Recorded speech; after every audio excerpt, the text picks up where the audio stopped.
So here's something you probably didn't put on your vision board.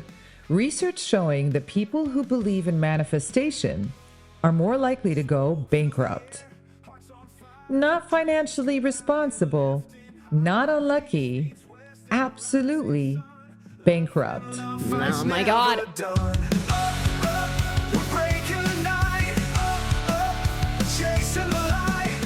But let me guess, somewhere between your morning affirmations and your gratitude journal, someone told you that saying that out loud would lower your vibration, that thinking about bankruptcy attracts bankruptcy, that your nervous system is literally repelling abundance because you dared to acknowledge reality. Welcome to the part of manifestation culture no one warned you about, the part where being sad became a moral failure. Like, comment, and subscribe. Where your depression wasn't an illness, it was resistance. Your anxiety wasn't a symptom, it was self-sabotage. Your grief? Well, that was just you blocking your blessings. Apparently, the universe only delivers packages to people with good vibes. And the rest of us? Well, we're on the low-frequency blacklist. For the last decade, manifestation culture didn't just suggest you think positively. It demanded it, not as encouragement, as doctrine. Smile, or you're doing life wrong. Feel anything other than relentless optimism, and you're the reason your life isn't perfect yet. What?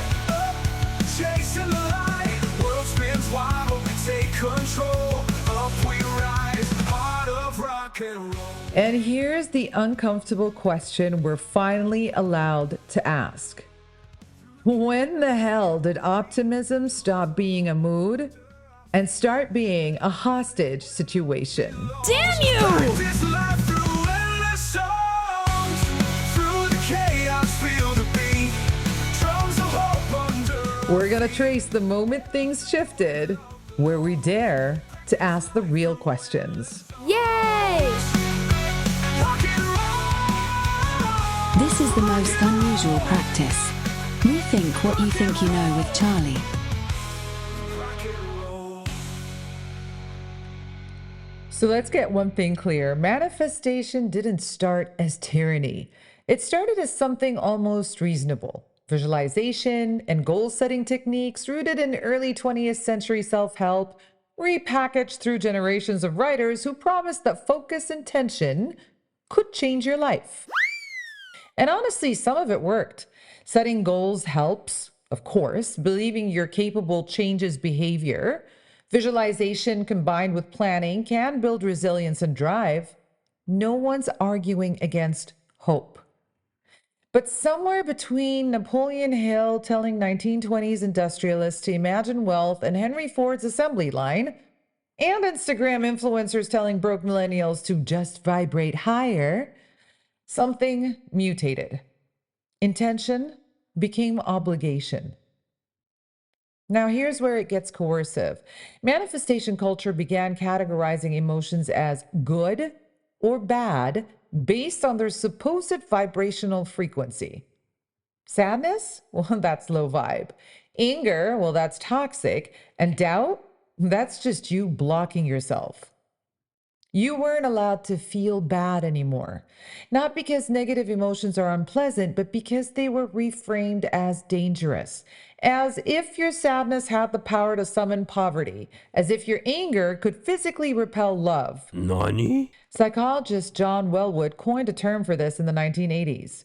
Spiritual bypassing. It's using spiritual ideas to sidestep unresolved emotional issues and psychological wounds. But here's the brilliant part about manifestation culture's version of bypassing. It wasn't framed as avoidance. It was framed as enlightenment. You can't say no. You weren't running from your pain. You were choosing a higher frequency. You weren't in denial. You were focusing on abundance. Let me give you the actual consequences. Constantly monitoring thoughts for negativity absolutely creates mental exhaustion and anxiety. while pushing down natural emotions creates internal pressure that often manifests as physical symptoms. So the thing that promised to heal you was actually making you sicker. But you couldn't say that out loud because complaining about it would be, what's the word? Oh, right. Yeah. Low vibe. It's the perfect self-sealing ideology. If it doesn't work, it's your fault for not believing hard enough. And if something goes wrong in your life, well, there's a strong tendency in Western industrial countries to believe everyone gets the life they deserve. The just world fallacy dressed up in spiritual language. Didn't get the job? Well, you must have had limiting beliefs. You're still single? Oh my God, your energy is probably desperate. And you're sick? What unhealed trauma is your body manifesting? This is not optimism. This is a moral hierarchy where your emotional state determines your worth, and conveniently, it's always your fault when things go wrong. If you're happy, well, you're spiritually advanced. If you're struggling, you're doing life incorrectly. It's victim blaming with a vision board. And the most insidious part, it created pressure to stay upbeat no matter how dire one's circumstances, preventing emotional coping by feeling otherwise natural emotions. Author Susan Cain called it the tyranny of positivity, a cultural directive that always says, whatever you do, don't tell the truth of what it's like to be alive. so you didn't. You posted the gratitude lists. You said you were blessed. You performed optimism while quietly suffocating under the weight of pretending everything was fine. Because here's what nobody tells you about toxic positivity: it doesn't make you happier, it just actually makes you lonelier. Ever feel like the world's built to keep you small, distracted, and shallow? Unusual Practice with Charlie rips open those cracks through neuroscience, quantum weirdness, and hidden cultural truths while showing you how to think deeper, connect stronger, and heal what society broke. Get your uplifting dose every week, reset your perspective, and start believing in yourself again. This isn't advice. This is a wake-up call. And now here's what they also don't tell you about manifestation culture. It doesn't just ask you to be positive. It asks you to work. Constant, exhausting, invisible work. Emotional labor is the act of managing one's own emotions and the emotions of others to meet expectations. And manifestation culture turned that into a full-time job with no pay and no days off. Think about what you are actually doing. Monitoring every thought for negativity, catching yourself mind complaint, and reframing it into gratitude. Narrating your pain as a lesson before you'd even finished feeling it. Performing optimism in your Instagram captions while quietly falling apart in your kitchen. You couldn't even be miserable in peace. You had to monetize it, package it, turn it into content about what this taught me before you even learned anything at all. And research shows that this kind of surface acting, faking emotions you don't feel, correlates significantly with depression and anxiety. The more you perform positivity while feeling despair, the worse you feel. But manifestation culture told you that the solution was to perform harder. And the kicker, this was not personal growth. This was organized surveillance of your own emotional state, except you were both the guard and the prisoner. Excuse you. Let me paint you a picture. Workers under emotional surveillance report being drained of physical energy and vitality. Obviously, they describe it as exhausting. And you were doing this to yourself for free because some influencer told you it would make you rich. But the question is, who benefits when people blame themselves instead of systems? When your poverty is reframed as a vibration problem, you stop asking why wages haven't kept up with inflation. When your burnout becomes resistance to your purpose, you stop noticing your company expects you to answer emails at midnight. When your sadness is pathologized as low frequency energy, you stop questioning whether the world you're living in might actually be the problem. Oh, shit! See, manifestation culture didn't just make you responsible for your own happiness, it made you responsible for everything: your health, your wealth, your relationships, the weather on your damn wedding day. And conveniently, all the people selling you courses on how to manifest better, they were the only ones getting wealthy. So here's what's happening now, and it's happening so quietly, you may not have noticed. People are not rejecting hope. Let's be very clear about that. They're not becoming nihilists or doomers. They're just stopping. Less posting, fewer affirmations, more silence. They didn't announce it. There was no manifesto against manifestation. They just quietly started opting out of the performance. What they rejected wasn't optimism. It was three specific things that had become unbearable. One, fake certainty. The insistence that if you just believed hard enough, you could control outcomes. Life kept proving otherwise, and pretending you had cosmic command over chaos started feeling less empowering and more delusional. Two, forced gratitude. Being told to be grateful when you're genuinely struggling is not inspiring, it is gaslighting. The trend called quiet quitting emerged as a rejection of hustle culture mentality, where work doesn't have to be your life. People applied the same logic to toxic positivity. I don't have to perform joy that I don't feel. And three, premature meaning. The pressure to turn every painful experience into a lesson before you've even processed the damn thing. Sometimes things are just hard. Sometimes they suck. Sometimes feelings don't want to be alchemized into wisdom before breakfast. They actually just want to be left alone. There's a Chinese trend from 2020 called lying flat. It's a rejection of the 996 work culture where employees worked 9 a.m. to 9 p.m. 6 days a week. It wasn't laziness. It was exhaustion with a system that demanded everything and gave back nothing. That's what's happening with manifestation culture too. People got tired. Not of trying, not of hoping. They got tired of being told their exhaustion was a personal failing rather than a reasonable response to unreasonable demands. I know you're pissed, all right? But just listen to me for 5 seconds. And now here's what nobody expected. The silence felt better than the performance ever did.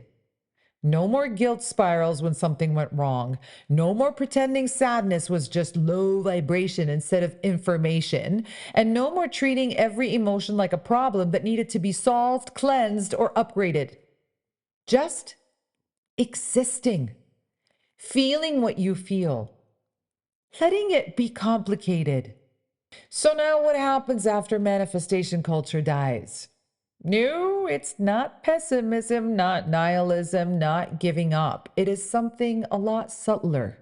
Something that doesn't have a catchy hashtag yet, which is probably why it is actually real. Let's try realism without despair. People are learning to see things clearly without letting that clarity destroy them.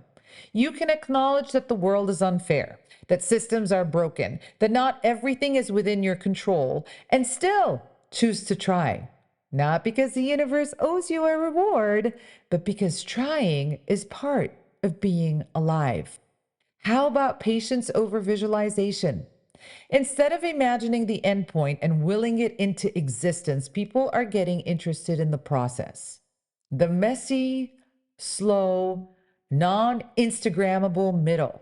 Slow living searches grew by over 250% globally in 2024, and it's not about laziness. It is about presence.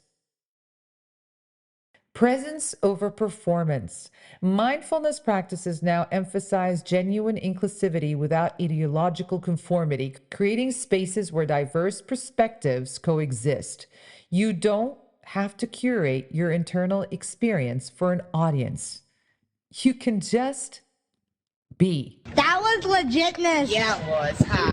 The shift isn't from toxic positivity to toxic negativity. It's from control to relationship. Here's what that means. Manifestation culture was obsessed with control. Control your thoughts, control your vibration, control the universe's response to you.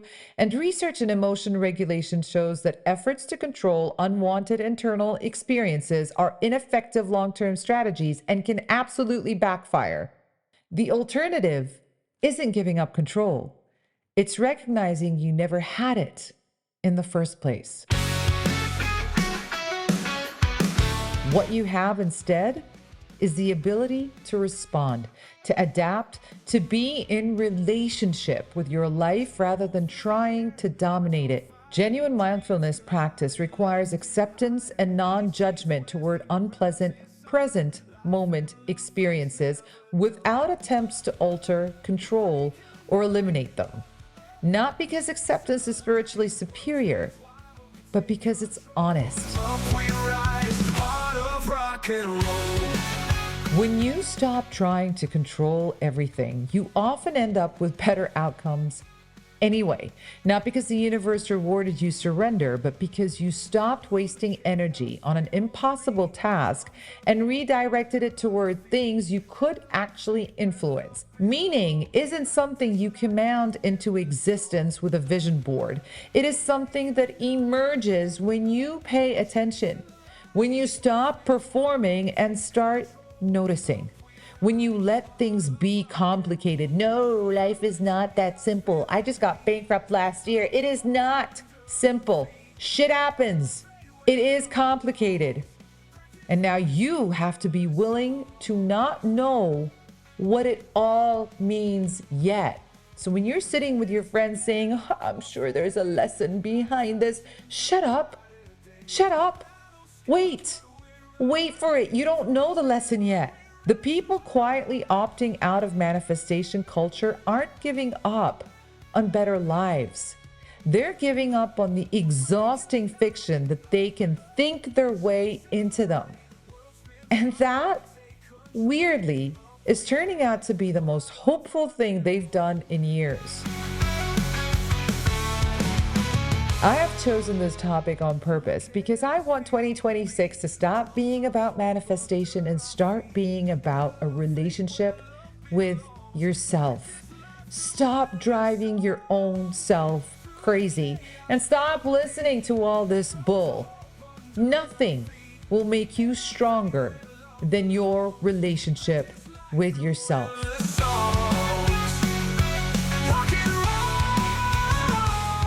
I'll see you next year.